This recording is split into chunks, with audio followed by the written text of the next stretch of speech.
도르트신조 강의 30번째 시간입니다. 오늘 우리가 이 도르트신조를 함께 보기 전에요, 사무엘상 27장의 말씀을 잠시 보았습니다. 이 사무엘상 27장은 다윗이 600명의 자신을 따르는 사람들을 데리고 이스라엘을 이곳저곳 도망 다니다가 이제 블레셋 땅으로 내려가야 되겠다라는 결심을 할 때입니다. 그런데 이때 다윗의 마음이 하나님에 대한 믿음이나 그 하나님께서 주신 약속을 의심해서 이스라엘에서 블레셋으로 가던 것이 아닙니다.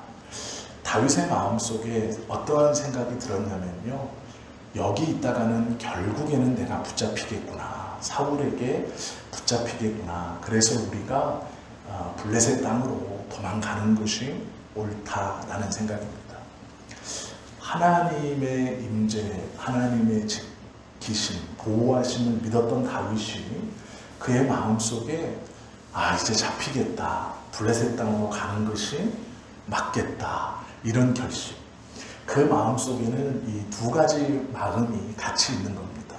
하나님의 보호하심을 의심하진 않지만 분명히 그것을 믿고 있지만 한편으로는 이제는 더 이상 도망칠 수 있는 곳이 없다, 그래서 블레셋으로 가자라는 이 두 마음이 있는 겁니다. 이렇게 갈등하는 두 마음이 다윗에게 있어서 다윗은 결국 블레셋으로 내려가게 되죠. 우리가 이후의 일을 다 압니다. 결국은 블레셋 땅에 가서 안전하게 있지 못하고 블레셋 왕이 다윗을 죽이려고 하는 것을 깨닫고 그가 왕궁에 초청받을 때 반 미친 사람처럼 소매로 콧물도 훔치고 침도 흘리고 이러면서 다윗이 미쳤다, 저 미친 사람을 우리의 왕궁에 들여 내 왕궁을 더럽게 하느냐 하면서 내쫓아요. 즉 자신의 생각으로 블레셋 땅으로 도망 내려가면 안전할 것 같았지만 결국 그 땅에서도 다시 자신의 생각대로 안전이나 평안을 보장받지 못하고 이스라엘 땅으로 돌아온다는 것을 우리는 알죠. 그러나 지금 이 27장은 그 두 마음을 품고 있는 다윗의 마음이에요. 그리고 이 하나님의 보호하심을 확신하는 마음과 더 이상 도망칠 것이 없다는 현실적인 상황 속에서 블레셋으로 가보자, 블레셋으로 가자, 자신의 마음에 결국은 사울에게 잡힐 것이다 라는 마음이 든 거예요. 왜 제가 이 사무엘상 27장 다윗의 두 마음에 대해서 말씀을 드리냐면 오늘 우리가 나눌 이 5조 12항 13항이 이런 말입니다. 지금 우리는 계속해서요, 하나님의 견인을 보고 있어요. 견인, 끌고 가시는데 중요하게 여겨야 할 것은 강제적으로 억지로 끌고 가신다, 이것이 견인이 아니고 기쁨으로 그 이끌림에 순종하게 하셔서 가신다라는 거예요. 이것이 견인입니다. 그런데 문제는 뭐냐면 이 하나님의 구원과 성도의 견인을 확신하면 할수록 부작용이 나옵니다. 그것에 대한 말씀이거든요. 12항은 이 확신의 동기, 13항은 이 확신이 나태함으로 이끌지 않음입니다. 왜 이 문제가 발생하냐면 베드로전서 1장 9절에 보면 믿음의 결국, 믿음의 마지막은 곧 구원이라는 말씀이 있어요. 믿음의 마지막, 내가 믿고 있는 바를 꽉 붙들고 있으면 그 구원이 자석에 이끌리듯 이 구원이 움직여 갑니다. 어디로 움직여 가냐면 구원을 향해서 이 믿음이 움직여 가는 거예요. 그래서 나는 내 힘으로 이 구원을 향해서 이렇게 가는 게 아니라 움직여 가는 믿음을 꽉 붙들고 있으면 그 믿음이 구원을 향해 가는 것을 내가 믿음을 붙들므로 딸려가는 거예요. 이것이 이제 성경의 구원의 말씀입니다. 그래서 믿음이 중요한 것이다, 이렇게 말씀을 하고 있는데요. 이 믿음의 결국은 곧 구원이다. 믿음은 구원에게 끌려 자석처럼 끌려 붙어가는데 우리는 그 믿음을 꽉 붙들고 있으면 구원으로 간다라는 거예요. 이것이 이제 구원에 대한 확신입니다. 믿음을 붙든다는 것은 내가 어떠한 선행이나 착함이나 무슨 조건으로 붙들 수 있는 게 아니고 성령님의 은혜로, 말이 말씀으로 믿어지게 하는 그 은혜로 이 믿음을 붙드는 거예요. 그렇기 때문에 이 믿음을 붙들고 있음도 내 어떠함이 아니라 성령 하나님의 은혜로 붙들고 있는 것이죠. 그런데 우리가 지금 보고 있는 이 도르트 신경이 나온 배경, 아르미니우스 주의자들과의 싸움과 신학적 논쟁 때문이에요. 아르미니우스 주의자들은 이렇게 말했습니다. 성도의 견인이나 믿음의 확신은 성경적이지 않다. 왜 그러냐? 이 성도의 견인과 믿음의 확신, 즉 구원이 하나님께 있다라고 모든 구원의 책임을 하나님께 맡기고 확신하면 이 땅을 살아가는 성도는 분명 불행해진다, 죄악에 빠진다, 나태해진다, 이렇게 가르쳤어요.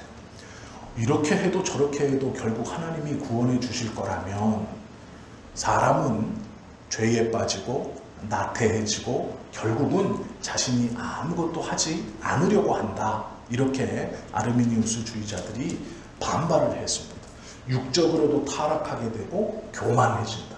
이것이 성도의 견인 교리이다. 그러므로 성도의 견인은 교회에서 가르쳐서는 안 된다. 성도들을 게으르게 하고 교만하게 하고 결국은 세상 가운데 막 살게 하는 아주 독이 되는 말이다. 이렇게 반박했습니다. 이것이 부작용이에요. 나는 아침에 죄를 짓고 저녁에 회개하면 된다. 라는 말이 이 목사님들 사이에서 있었던 말이에요. 이게 뭐냐면 양을 잡아먹듯이 그 하나님의 은혜를 알고 있는 이 성도가 양을 막 잡아먹어요. 그리고 나쁜 짓은 다 하는 거예요. 그러면서 마음에 하나님께 나가서 회개해야지. 그리고 막 울면서 막 저녁마다 회개하는 거예요. 그리고 그 다음 날은 또 똑같이 나쁜 짓을 또 하는 거예요. 그리고 저녁에 와서 또 회개해요. 하나님 용서해 주세요. 늑대 같은 성도이거든요. 아르미니우스 주의자들이 말했던 부작용, 하나님의 견인, 이것을 잘못 가르치고 이것을 가르치면 성도들은 결국 죄를 아무렇게나 짓고 그 죄를 짓고 나서 하나님께 돌아와 용서해달라고 하면 끝나는 것 아니냐. 이래서 그들의 신앙의 생활이 굉장히 육체적으로도 타락해지고 교만해진다. 이렇게 말해요. 이것은 틀린 말은 아니에요. 왜냐하면 우리 주변에 그런 부작용들이 있는 것을 봅니다. 특별히 또 이때 함께 거론되는 것이 다윗이 하나님께 기도한 기도예요. 내가 오직 주께만 범죄하였습니다. 이 말씀과 함께 어우러져서 죄는 죄대로 다 짓고 하나님께 나와 회개하면 끝, 이렇게 생각하는 거죠. 이것이 우리의 생활이나 우리의 주변에서 드러나는 이 부작용입니다. 오용이라 그래요. 아르미니우스주의자들은 이것을 지적한 겁니다. 그래서 하나님의 견인, 성도의 견인은 가르치면 안 된다. 이건 믿음에 반하는 것이다 라고 이야기했습니다. 그래서 이것을 삭제하자 이렇게 말했습니다. 이것에 대해서 개혁주의자들은 반대했어요. 아니다. 성도의 견인은 그런 것이 아니다. 그런 부작용이 있을 수 있지만 그것은 성도의 견인을 정확히 이해하지 못한 사람이다 라고 가르쳤고, 그것에 대해서 말하는 것이 오늘 12항, 13항 말씀이에요. 이 성도의 견인이라는 구원의 확신, 하나님께서 붙들고 가신다, 구원까지 인도해 가신다 라는 이것을 믿음으로 확신하는 성도가 죄에 대해서 아무렇지 않게 행하면서 나는 이 죄와 가까이 있으면서 하나님과도 교제합니다 라고 말하는 건 가짜 은혜라고 가르쳤어요. 개혁교회에서 이렇게 가르쳤습니다. 하나님은 죄를 묵과하시는 분이 아니세요. 묵과하실 수 없는 분이세요. 그런데 하나님과 교제한다고 하면서 죄에 여전히 빠져 있으며 하나님과 교제한다고 하면 그 하나님과의 교제는 가짜다. 왜요? 죄와 교제하는 건 진짜이기 때문이죠. 그러면 이가 죄와 가까이 붙어 있고 그것을 즐겨하며 나는 또 하나님과의 여전한 은혜를 받고 교류를 합니다. 뭐가 가짜냐? 죄와 가까이 하는 것이 진짜이기 때문에 이것은 가짜다. 그렇게 말할 수 없다라는 거예요. 하나님의 은혜와 결합되어서 구원의 확신이 있고 하나님이 나의 삶을 이끌고 가신다라는 믿음의 확신, 이 성도의 교리가 무엇인지, 은혜의 교리, 은혜의 견인이 무엇인지 아는 참된 성도라면 이 두 가지가 같이 있을 수 없음을 분명히 알고 분별할 수 있다라는 것이죠. 내가 참되게 그리스도께서 나에게 주신 구원을 안다면 어쩌면 고난과 죽음으로 내 삶이 다가가는 것 같을지라도 그것을 하나님이 나와 동행하신다는 확신 가운데 있다면 그 고난과 죽음이 내 삶에 가까이 오는 게 아니라 이 고난과 죽음을 해결시켜 주시기 위해서 예수님께서 고난과 죽음을 당하셨다는, 즉 내 삶에 일어나는 고통이나 고난이 나에게 다가와 내 삶에 영향을 미칠 때 오히려 참된 구원을 믿고 경험한 사람은 그래, 내 삶에 다가오는 이 고난과 이 죽음이 나를 무너뜨리지 못하게 하시려고 예수님께서 이미 나를 대신해서 고난과 고통을 당하셨지.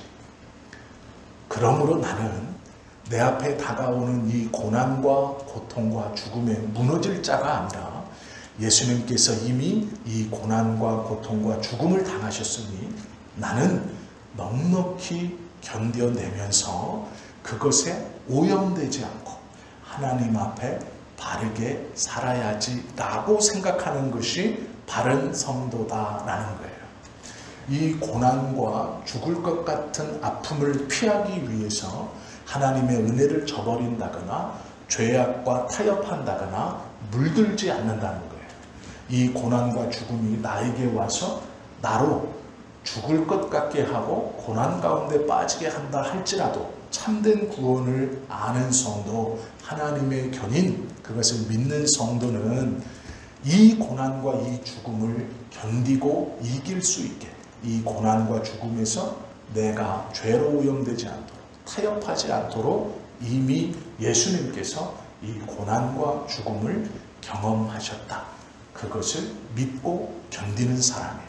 그렇기 때문에 조금의 이익을 위해서 죄와 타협하지 않는 것, 이 고난을 돌아가기 위해서 죄와 손잡지 않는 것, 그것이 온전한 구원을 알고 믿고 있는 성도의 삶의 자세다라는 것이죠. 그렇기 때문에 어떠한 고난이 우리 앞에 와서 죄가 그것에 대해 손을 내밀 때 완전한 구원을 알고 믿고 있는 성도는 그 죄와 손을 잡고 고난을 넘어가거나 고난을 피해가는 사람이 아니다라는 거예요. 예수님께서 이 고난을 먼저 당하셨고 이 죽음을 먼저 당하셔서 나로 견딜 수 있게 끝까지 하나님을 의지하며 이 고난과 죽음을 피하지 않고 맞설 수 있게 하셨기 때문에 오히려 더 이 구원의 확신은 그 성도로 하여금 겸손하게 하신다라는 것이 성경의 가르침이고 성도의 견인이라는 거예요. 즉 성도의 견인은 성도로 인하여 교만케 하시는 게 아니라 오히려 겸손케 하시는 큰 은혜의 방편이 되는 것이죠. 그리스도 없이는 우리가 다 아시는 것처럼 사람에게 선한 행위로 보일지라도 그 모든 행위들은 죄악입니다. 하나님 없이 출발된 모든 행위는 죄악이에요. 그러기에 사람의 눈에 선하게 보일지라도 그것은 하나님 앞에 아무런 값어치가 없는 것입니다. 우리가 그리스도 없이 선을 행하고 그리스도 없이 하나님의 어떠한 것을 하나님의 눈에 보시기에 좋은 것을 행한다 하지만 그 출발과 그것을 행하는 자가 죄인이기 때문에 그 행하는 모든 것은 다 죄의 결과물입니다. 그러기에 그리스도 없이 행하는 모든 선하게 보이는 모든 것들은 하나님 앞에서 아무런 상급이나 칭찬거리가 되지 못하는 거예요. 그러면 어떻게 하는 자가 행하는 것이 선함인가? 하나님 앞에 자신을 정확하게 돌아보고 하나님께서 내 삶을 붙들고 인도에 가시는 것을 확신하고 그 인도에 가심 안에서 행하는 선, 즉 선이 세상의 기준의 선이 아니고 하나님의 기준의 선이라는 거예요. 이것을 행하는 자가 하나님 앞에 선하다 칭찬받을 수 있는 것이죠. 신학적으로 조금 어려운 말이 있어요. 이게 뭐냐면 성화, 거룩하게 하심은 칭의, 선택했다, 이 뒤에 나온다는 거예요. 즉 거룩하게 하는 것은 선택 뒤에 와요. 이게 무슨 말이냐면 칭의, 의롭다, 칭하심, 선택이 먼저 있고 그 선택받은 자가 성화, 영화롭게 된다라는 뜻이에요. 칭의가 먼저 있고 성화가 뒤에 오는 거예요. 그런데 우리가 반대로 성화, 선하심이 먼저 있고 그 선하심으로 칭의, 선택받는다, 이건 잘못됐다. 이렇게 올 수가 없어요. 사람이 착한 일을 먼저 하고 선한 일을 먼저 하고 하나님의 선택보다 착한 일이 먼저 와서 이렇게 끌고 갈 수 없다는 거예요. 이것은 무조건 칭의, 하나님의 선택이 먼저 오고 성화, 거룩하게 됨이 바로 뒤따라오는 거예요. 이 순서가 바뀔 수가 없다라는 것이 성경의 가르침이에요. 즉 무엇이냐면 하나님의 선택인 칭의 없이는 거룩하게 되는 성화가 일어날 수 없다. 즉 무엇이냐면 하나님의 선택된 백성이 거룩해질 수 있다라는 거예요. 내가 먼저 선을 행해서 하나님의 선택을 받는 것이 아니다라는 거예요. 이것이 칭의 뒤에 성화가 따라온다라는 거예요. 조금 어려운 말이지만 이것이 반대로 일어날 수 없어요. 그러기에 하나님의 선택이 없는 사람이 거룩하여진다는 것은 성경과는 위배되는 가르침입니다. 예수님을 믿지 않고 착하게 살고 선하게 살고 법 없이도 살면 하나님이 결국은 저를 예수님을 몰라도 구원해 주신다. 아니에요. 그의 착하게 살고 법 없이도 살고 선하게 삶은 칭의 없이는 성화가 있을 수 없기 때문에 여전히 죄의 모습이에요. 여전히 죄인의 행동이고 하나님 앞에서 아무런 상급으로 드러나거나 말할 수 없는 것입니다. 칭의 선택이 있고 성화가 있다라는 것이에요. 그러면 하나님의 칭의를 받아 거룩하게 되어지는 이 성화에 들어있는 우리는 어떻게 살아가는 사람들이냐? 하나님의 선택을 받고 그 뒤에 따라오는 성화, 칭의와 성화, 이것이 붙어있는 것인데 칭의가 먼저 있고 성화가 따라오는 하나님의 선택과 거룩하게 되심이 뒤에 따라오는데 우리는 이 두 가지를 다 받은 사람들입니다. 그래서 하나님이 우리를 선택하시면서 의롭다 하시는 거예요.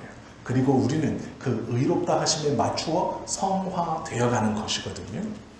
하나님께서 우리를 선택하셨고 성화로 나아가게 하시니까 그러면 우리는 하나님의 책망이나 하나님의 어떠하심을 받지 않는가? 그렇지 않아요. 주님의 백성은 하나님께 범죄할 때 징계를 받아요. 이 징계라는 게 뭐냐면요, 잘못에 대해서 받는 거예요. 징계, 이건 벌하고는 다른 것입니다. 벌이라는 건 내리는 거예요. 이 징계와 벌의 개념은 벌이라는 건 말 그대로 벌주심이에요. 벌주심. 잘못했는데 그에 대한 헌법에서 세상에서 죄를 저지르면 재판정에 가죠. 재판정에 가서 이제 재판을 받습니다. 그러면 검사가 저 사람은 이러이러한 죄를 범했으니 징역, 감옥에 한 3년 있어야 될 것 같습니다. 이렇게 하면 판사가 따져서 검사의 이런 기소가 정당하니 3년이 적당할 것 같습니다. 땅땅땅 하면 3년 동안 벌을 받죠. 그런데 세상의 모든 헌법은요, 벌 주는 게 목적이 아니에요.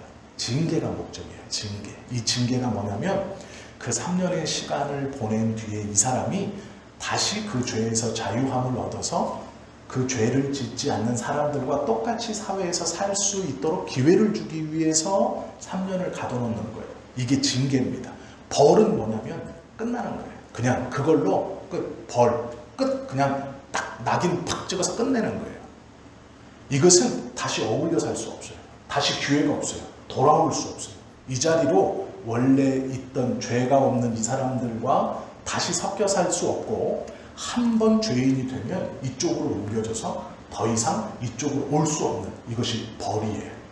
징계는 그 죄에 대해서, 그 잘못에 대해서, 허물에 대해서 합당한 것이 끝나면 다시 이쪽으로 와서 살 수 있는 거예요. 하나님께서 우리에게 주시는 것은 징계예요.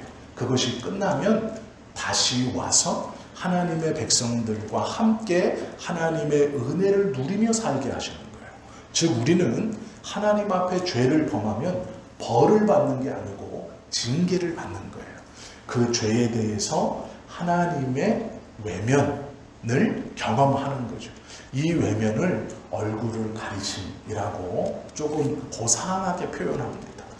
얼굴을 가리신다라는 뜻은 은혜를 거두신다라는 뜻과도 같아요. 어떤 은혜냐? 넓은 의미에서 우리의 삶을 이끌어 가시는 견인이나 하나님께서 우리에게 보편적으로 누리게 하시는 이 보편의 은총을 걷어가시는 게 아니에요. 하나님 앞에 우리가 죄를 졌다고 갑자기 공기가 사라지거나 햇빛이 사라지거나 농사를 못 짓게 되거나 그러지 않는 거예요.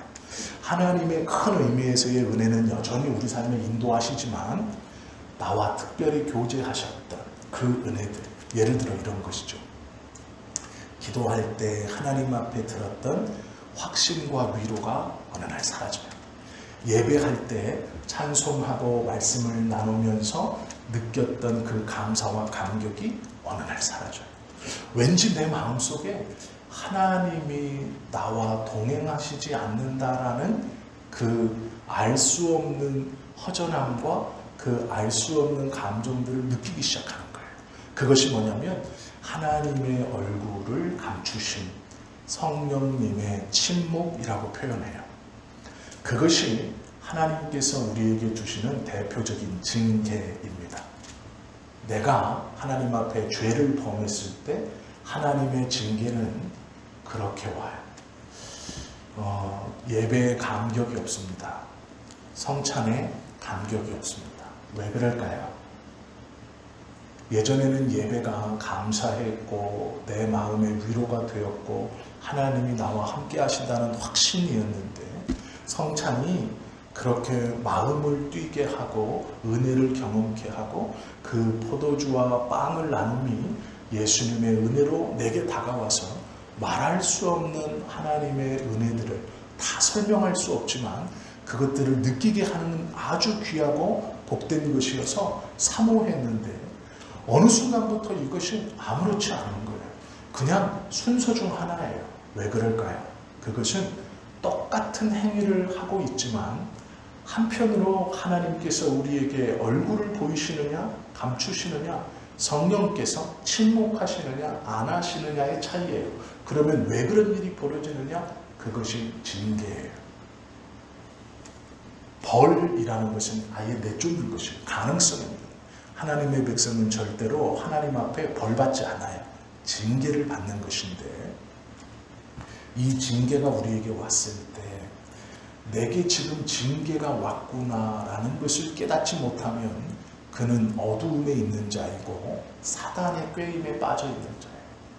나에게 징계가 왔다는 것도 깨닫지 못한다면 그는 사단의 속삭임에 넘어가 있는 사람. 즉 이게 무슨 말이냐면 하나님의 얼굴을 가리신 예배의 은혜, 성례의 은혜가 나에게 사라지고 주님의 말씀이 선언되어질 때에 가슴이 뛰지 않고 그것이 내 삶을 이끌어가는 원동력이 되지 못하는 것은 하나님께서 얼굴을 가리셨다는 뜻이고 성령님이 침묵하신다는 거예요. 이게 무슨 말이냐면 나의 죄로 인해 하나님이 불쾌하신 거예요. 그래서 얼굴을 가리신 거예요. 이것이 우리의 삶에 어느 순간부터 이루어졌는데 그것을 깨닫지 못하고 나는 아무렇지 않아요. 여전히 그것을 눈치채지 못하고 그것이 무엇인지도 모른 채 쭉 신앙생활을 해온다면 그는 어둠에 들어간 자예요. 더 심하게 말하면 사단과 손잡고 있는 것이 하나님의 얼굴을 감추었다는 것 자체를 인지하지 못하고 있습니다. 성령께서 침묵하시고 계시다는 것 자체를 인지하지 못하고 있습니다. 예배가 은혜가 안 되는 것이 익숙해져 그렇지 뭐 목회자의 설교가 나의 마음을 때리지 못해서 그렇지 이 성례가 뭐 10년, 20년, 30년 해왔던 것이어서 그렇지 내가 잘못된 게 아니고 무슨 변화가 없어서 그래. 큰 교회를 가고 웅장한 교회를 가고 다른 어떤 자극이 들어오면 내가 다시 하나님의 은혜를 사실 이런 사람은 그런 생각도 못합니다. 그냥 익숙해져서 앉아있다가 찬송 부르고 기도하고 집에 가요. 아무런 떨림이 없고 두근거림이 없고 하나님의 은혜에 대한 설레임이 없어요. 그냥 그렇게 똑같이 살아가요. 그리고 어느 순간 아무런 일 없이 똑같이 살아가는 것이 정상이야. 그것이 믿음의 성숙이야. 말씀을 들었다고 막 뛰고 다시 절망하고 그것은 어리석은 것이고 어린애 신앙이지 아니에요. 그 은혜가 내 안에 없는데도 눈치채지 못하고 가는 것은 내가 잘못된 거예요. 하나님이 얼굴을 가르셨고 성령님이 침묵하시는 이 외면을 하나님의 불쾌감이 우리의 삶에 중단되었는데 그것을 깨닫지 못하는 사람은 어두움에 들어간 사람. 이것이 가장 위험한 겁니다. 하나님의 징계가요 특별히 일어나는 게 아니에요. 얼굴을 거두심, 은혜를 거두심으로 일어나요. 기도가 확신이 없고 예배가 하나님을 뵙고 하나님의 위로와 하나님의 은혜를 경험하지 못하고 주님의 말씀이 나의 영혼을 소생시키지 못하는 것이 징계예요. 우리는 벌을 받는 자들이 아니에요. 끝난다. 많은 분들이 하나님 앞에 죄를 범하면 하나님께서 우리의 삶을 치신다고 생각해요. 무엇인가 뺏어가고 잘못되고 두려워하는 어떠한 일이 벌어진다고 생각해요. 그것은요 우리의 죄로 인해서 당하는 게 아니에요. 특별히 몇몇 특별한 사람에게는 그러한 것들로 시험하실 때가 있어요. 아브라함이나 롯 같은 사람에게는 그러한 시험을 하시기도 하세요. 그러나 그것은 몇몇 특별한 사람들에게 하시는 거예요. 대부분의 성도들에게는 하나님의 징계는 그의 얼굴을 가리신 성령의 침묵이에요. 하나님의 불쾌감으로 인하여 우리에게 얼굴을 보여주시지 않는 것으로 징계하시는 거예요. 그것은 예배와 기도와 은혜의 도구로 사용하시는 은혜의 방편들이 우리에게 더 이상 은혜의 방편으로 작동하지 않는 거예요. 만약에 나의 삶이 그렇다면 지금 나는 하나님의 징계 가운데 있는 거예요. 내가 지금까지 눈치채지 못했다면 그것을 깨닫지도 못하고 있었다면 하나님은 이미 얼굴을 감추시고 있는 거예요. 성령님은 침묵하고 계시는 거예요. 이것이 우리가 징계 가운데 있다라는 거예요. 오늘 이 말씀을 깊이 묵상하시면서 내 삶이 어떤가? 내가 지금 이 징계 가운데 있으면서도 이것을 깨닫지 못하고 아무렇지 않게 살아왔는가? 왔다면 어두움 가운데 있는 사람이 된다라는 것이죠. 하나님의 은혜는요, 하나님은 우리에게 하라와 하지 말라로 어떤 것을 정해주고 무엇을 하면 내가 너와 교제하고 무엇을 하지 않으면 내가 너와 교제하고 하지 말라는 걸 하고 하라는 걸 안 하면 내가 너와 교제를 끊고 이런 분이 아니에요. 하나님께서 우리에게 주시는 은혜는 당신의 얼굴을 보여주시네요. 무엇으로 그것을 알 수 있는가? 우리가 은혜의 방편으로 쓰이는 것을 보며 알 수 있는 거예요. 기도가, 말씀을 읽음이, 예배가, 찬송이, 또 성도와 성도 간의 대화와 교제가 하나님을 느끼게 하는 은혜의 방편으로 쓰이는 것이죠. 제가 말씀을 좀 드릴까 말까 고민했는데 말씀을 좀 하나 드릴게요. 약 한 달 전에 우리 집사님의 소개로 어떤 한 분을 만났어요. 저는 그분이 남자분인 줄 알았는데 여성분이셨어요. 그런데 이제 대화를 이렇게 나눴습니다. 근데 이분이 그러시는 거예요. 고통 가운데 들어갈 때, 이제 고통 가운데 삶이 들어갈 때가 있잖아요. 아프다라고 말할 때, 정말 이건 고통이다라고 말하는 삶에 들어갈 때가 있는데, 그 고통 가운데 있을 때 기대한대요. 뭘 기대하냐면 하나님이 오늘은 나를 어떤 걸로 위로하실까. 그런데 그 위로하심이요, 우리는 그 고통에서 벗어나는 것을 생각하잖아요. 이분의 말이 놀랍더라고요. 뭐라고 고백하시냐면 어떤 분이 방문하면서 아이스크림을 사오신다. 그게 위로라는, 하나님의 위로. 내가 지금 고통 가운데 있는데 우리가 원하는 하나님의 은혜와 위로는 뭐예요? 이 고통을 벗어나게 해주는 거예요. 그런데 이분은 그 고통의 하루를 버티면서 그 하루 가운데 하나님의 은혜를 기대하는데 신앙의 고백인 거예요. 어떤 분이 오실 때 아이스크림을 사오신다. 그걸 하나를 먹는, 그 단 것을 하나 먹으면서 하나님이 오늘도 나에게 위로 주시고 은혜 주시는 거예요. 제가 그 얘기를 들었어요. 이게 성숙한 사람의 신앙의 고백이에요. 그 고통 가운데 있으면서 하나님을 원망하는 게 아니에요. 그 작은 것으로 하나님이 나를 위로하신다. 찾아오는 사람이 아이스크림 하나 사와서 나로 그 단맛을 느끼고 그 순간 그것을 맛보며 대화를 통해 하나님의 은혜와 위로를 경험한다. 이게 놀라운 신앙의 고백이에요. 이것이 성숙한 자예요. 제가 그 얘기를 듣는데 대꾸는 안 했지만, 그렇다. 고통 가운데 있는데 누가 아이스크림 사오는 게 뭐 큰일이에요. 그렇게 생각할 수 있죠. 그러나 아니에요. 그것이 하나님의 위로로 받아서 그 하루를 살아가는 거예요. 그 하나님이 나에게 그걸로 위로 주신다는 거예요. 제가 그 말씀을 듣고 그 뒤에 말이 사실 생각이 안 났어요. 그거를 좀 이렇게 생각하느라고. 이것이 성숙한 사람의 하루를 살아가는 하나님의 은혜에 대한 반응이에요. 그러면 그가 예배는 어떻겠어요? 기도는 어떻겠어요? 말씀이 어떻겠어요? 우리가 어느 순간 고통 가운데 있을 때 어떠한 사람을 통해 나에게 위로를 주시는, 격려를 주시는 그 작은 것들, 그거를 깨닫지 못하고 느끼지 못한다면 어떠한 사람이에요? 어두움에 있는 사람. 그러면 그것도 느끼지 못하는데 예배가, 찬송이, 기도가, 말씀이, 은혜의 방편들이 은혜의 방편으로 쓰이겠어요? 아니죠. 그런데도 깨닫지 못한다면 어두움에 있는 거예요. 그것을 들음에도 깨닫지 못하면 사단과 손잡은 자예요. 이것은 빨리 회개 자리로 나아가서 자신의 연약함을 고백하고 주님의 은혜를 다시 구해야 하는 사람이죠. 참된 성도는요, 자주 고민해요. 나의 신앙이 바른 것인가? 의심하지 않는 게 참된 성도가 아닙니다. 고민하는 게 참된 성도예요.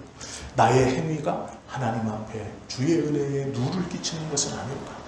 나의 믿음은 참 믿음일까? 내가 하나님께 구하는 이것이 정말로 하나님이 원하시는 것일까? 끊임없이 고민하고 끊임없이 돌아보고 자신의 구원에 대해서 구원을 불안하게 여기는 게 아니에요. 구원받은 자의 자신의 행실, 나의 삶의 모습, 나의 삶의 걸음이 그 구원을 베풀어 주신 하나님의 은혜에 누가 되지 않을까? 구원을 의심하는 자가 아니고요. 구원받은 내가 살아가는 모양이, 내 말 하나가, 오늘 나의 행동이, 오늘 나의 찬송의 고백이, 오늘 나의 얼굴 표정과 행동이 그 구원을 주신 하나님의 은혜에 누가 되지 않을까? 내 믿음이 바른 것인가? 내가 말하는 것이 옳은 것인가? 내가 이렇게 생각하는 것이 맞는 것인가? 그것이 성숙한 신앙인의 모습이에요. 이것은 의심이 아닙니다. 이것을 하는 자가 믿음이 있는 자예요. 이것을 민감하게 보는 사람이 하나님의 음성을 들을 수 있는 자다라는 것이죠. 우리는 돌아봐야 합니다. 우리의 구원 때문이 아니라 구원을 받았는데 우리의 삶의 모양으로 원수에게 빌미거리를 주고 있지 않은가. 어쩌면 내가 이미 그 원수에게 나도 모르게 미혹되어서 어두움 가운데 빠져서 은혜의 방편이 은혜의 방편으로 나에게 작동하지 못하는데도 눈치채지 못하고 그냥 똑같이 뭐 하고 쭉 가고 있는 것은 아닌가. 그렇게 나를 무감각하게 어둠으로 둘러싸서 성령님이 침묵하게 하시고 하나님께서 외면하게 하시는 그것은 내 삶이 당연한 것처럼, 그것이 당연한 것처럼 이미 나를 그렇게 끌고 가고 있는 것은 아닌가.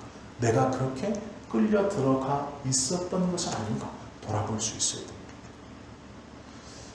은혜의 방편이 은혜의 방편으로 쓰이지 않는다라는 것은 매우 심각한 것입니다. 하나님은 우리의 선행을 원하시는 게 아니에요. 착한 일은 예수님이 시작하셨고 하나님의 날까지 시작하신 예수님이 하실 거예요. 우리는요, 우리가 하나님 앞에 어떠한 것인가를 먼저, 즉 행동이 먼저가 아니라 우리의 마음이 먼저예요. 우리의 신앙, 나의 신앙이 하나님의 은혜를 욕먹이지는 않은가? 내 마음이 바른 것인가? 나에게 베풀어 주신 은혜의 방편들이 은혜의 방편으로 바르게 쓰이고 있는가? 그것을 돌아보는 것이 성숙한 성도이고 하나님께서 우리에게 기뻐하시는 모습이며, 그것을 고민하고 날마다 돌아보고 다시 회개하고 이렇게 가는 것이 견인이에요. 이러한 돌아봄이 없는 자는 견인받고 있지 못하는 거예요. 이 견인을 받는다는 것은 이러한 돌아봄으로 하나님께서 기뻐하시는 겸손의 모양이 그의 마음에 항상 있고 은혜에 대한 사모함이 항상 있고 하나님 앞에 자신의 연약함과 부족함을 고백하고 주님의 도우심과 인도를 더욱더 확실하고 분명히 사모하는 마음, 그것이 있는 사람이 이 견인 가운데 붙들려 살아가는 삶의 모습이에요. 절대로 하나님의 견인은요, 강제적이거나 억지로 하는 게 아니에요.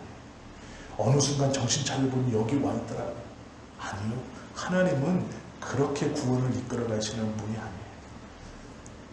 똑똑한 이성과 온전한 정신으로 하나님의 은혜를 옳게 분별하고 그 순간순간 주시는 은혜의 방편들을 통해서 우리의 영혼이 민감하게 깨어있어 하나님께 한순간도 주님의 외면을 경험케 하지 않으려는 그 날카롭게 살아있는 신앙의 모습으로 이끌어 가시는 거예요. 하나님의 은혜 앞에 우리는 언제나 긴장해야 됩니다. 내가 나이가 찼다고 신앙생활의 연수가 얼마라고 이제는 뭐 그렇게 가는 거지. 아니에요. 그것이 아닙니다. 우리의 육신적인 나이나 신앙의 연수는 하나님 앞에 아무런 것도 안 돼요. 그것으로 우리의 구원을 확신하거나 그것으로 우리의 구원이 이루어졌다고 생각하시면 안 됩니다. 우리는 육신의 죽음에 이르는 날까지 은혜의 방편은 은혜의 방편으로 나에게 쓰여져야 돼요. 가슴 떨림이 있어야 하고 하나님 앞에 겸손함이 있어야 되고 자신을 돌아봄이 있어야 한다라는 것이죠. 어쩌면 하나님께 버림을 받은 것 같은 그 공허함 속에 있을지도 몰라요. 예배가 은혜가 되지 않고 기도가 확신이 없고 찬송이 가슴을 뛰게 하지 못할지도 모릅니다. 이것을 벗어나는 방법은요, 하나님 앞에 자신의 연약함을 인정하고 정확히 고백하고 은혜를 구하는 거예요. 하나님, 다시 가슴 떨림을 주십시오. 다시 기쁨을 주십시오. 다시 내 삶을 돌아보고 하나님 앞에 나아가 회개하는 그 은혜를 주십시오.